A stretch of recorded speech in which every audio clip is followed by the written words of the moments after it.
Welcome back. Welcome back. It's the FanWire podcast with your host, Delano. We're going to talk about the Washington Mystics and some roster updates. The Washington Mystics have made some moves. They extended reserve qualifying offers to 3 players. All right. So let's talk about this a little more. All right. Just so you know, a reserve qualifying offer is given to a player who has an expiring contract and qualifies as a reserve player. Let's just get the basics out here. All right. So a reserve player means a veteran free agent who is subject to a team's exclusive negotiating rights. All right. And just for knowledge, the minimum base salary for a WNBA player in 2025 is $66,079 for a veteran within their first 2 years. Okay. And we have an additional salary range or salary is $78,831. And that's for a veteran with 3 years or more service in the WNBA. All right. So now let's talk about who received the reserve qualification or the reserve qualifying offer. Let's make sure I say it correct. All right. And we're going to talk a little bit more about each of these players. All right. So the first to receive this designation is Emily Inksler. All right. So let's talk a little bit about Emily. Emily Inksler is an experienced player with the ability to play both forward positions. So she's a dual threat in the forward position. So she has position flexibility.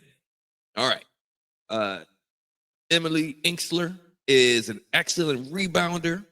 She's a good shooter with range. So that means she can hit it in all 3 levels. So she can hit the 3, she can hit the mid-range, and she can take it down low. Great combination of score. All right. She also can handle the ball. And she can run the floor, right? She's super tough, and she's not afraid of contact. She is not afraid to mix it up. So Emily Inksler is my kind of player.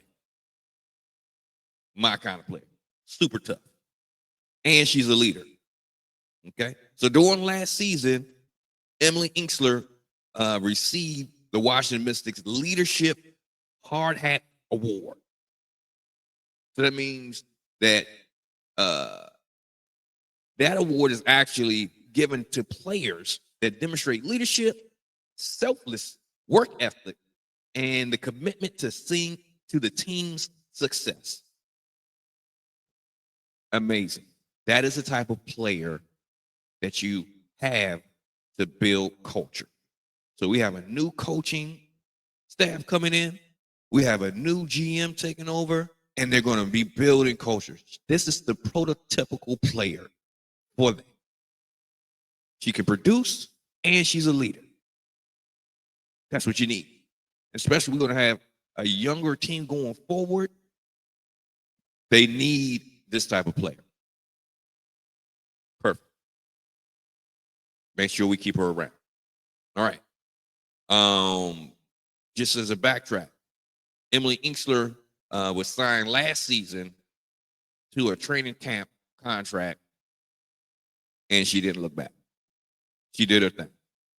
I definitely enjoyed watching her game. All right. So next up, we have Suggs Sutton. Suggs Sutton is a guard that has history with the Washington Mystics. All right. So Sug Sutton was originally drafted in 2020 by the Mystics in the 3rd round. Okay.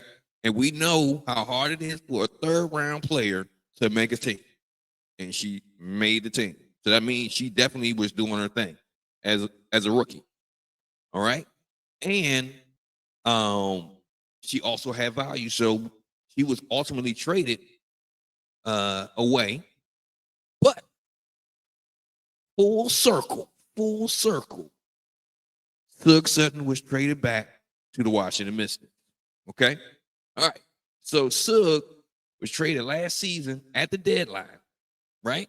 So, we had a pretty much stacked team at the time. People had their positions and their roles. So she didn't get a lot of playing time. However, this season coming, I definitely expect that she's going to have an increase in playing time. All right. She's a great guard to come off the second unit. Okay. She can get a bucket with her one-on-one game, but she can get, because she got the handle. She's shifty. She's aggressive when she take it to the rack. She can shoot a J, but she needs to work on consistency with making shots. She has to work on that percentage of making shots. If she can do that, I'm sure she can etch out plenty of time, but she has to be able to make the buckets. Okay. But she makes great decisions in the pick and roll. So she can think in a quick second and decide if she's going to make a bucket or attempt to make a bucket or dish it. She has great passing skills. Great. So with her being, and also in transition, she's naturally aggressive. She will take it to a defender. So she's not scared to go get a bucket. But she has to work on making those buckets. It's essential for her to be able to stay on the floor. All right. So we're going to talk about the next player, the diamond, I believe that's in the rough. When I looked at this young lady, I was amazed. Okay. We're going to talk about Bernadette Hatta. She's from Hungary. She is 6'10". You can't teach size. You can teach a lot of other things. You can't teach size. 6'10". What? Really? She's going to tower over almost everybody. In 2024, there was only one other player that was taller than her. Crazy. So that means she's taller than Brittany Griner. She's taller than Camila Cardoza and almost everybody else. You can't teach size. So she's 6'10". She's a giant. She's 208 pounds. And one thing that amazed me, no, two things going to amaze me, but I'm going to talk about one right now. Bernadette Hatta can shoot the mid-range jumper. So the pick and pop on a pick and roll, man, on the second unit can be amazing. She's almost automatic. And then you think about it, when she pulls that pick and pop, she's literally towering over everybody. So she really is not even going to have anybody that's going to be able to like put a hand in her face that can block her vision or anything like that. She could become a problem. I hope that this works the way that I believe it can work. All right, let's talk a little bit more about our game. So Bernadette Hatta is super tall, can hit the mid-range jumper, and additionally, for her size, she is an excellent end-to-end runner. She can run and be in transition and get easy layups. She's 6'10". What are you gonna do? She can run, and she's tall, extraordinary tall. Come on. I hope that Coach Sidney really develops this talent, because she could be really all right. She can be a very good piece. Additionally, she takes up a lot of space, as you can see from the picture. Additionally, she's a good rebounder. The one thing that I would say that they need to focus on for her every practice, every day, is when she gets the rebound, she keeps the ball above her head. She can pivot with the ball above her head, but we know when taller people bring the ball down, that's when they can get in trouble, right? So from what I've noticed from video, from the film, is that she tends to bring the ball down to the level of where another player can get to it, whether they're, 6'1", 6'2", whatever. But if she keeps it above her head, it's nothing anybody can do. Nothing. Absolutely nothing. So I expect for them to work on that and just hammer that in. And also, I also expect that they focus in on methods and the ability for her to get more block shots. Surprisingly, she has a low percentage of block shots, or average of block shots. So I really, if she just walks around like this, it's over. Ain't nobody do. Just put your hand up. You're gonna contest something. You're gonna make somebody change their mind, or you're gonna block the shot. Just keep your hands up. And she should have a long career. She should probably be getting paid next year, because this is a 1-year contract, right? All of these reserve qualifying offers are 1-year contracts. So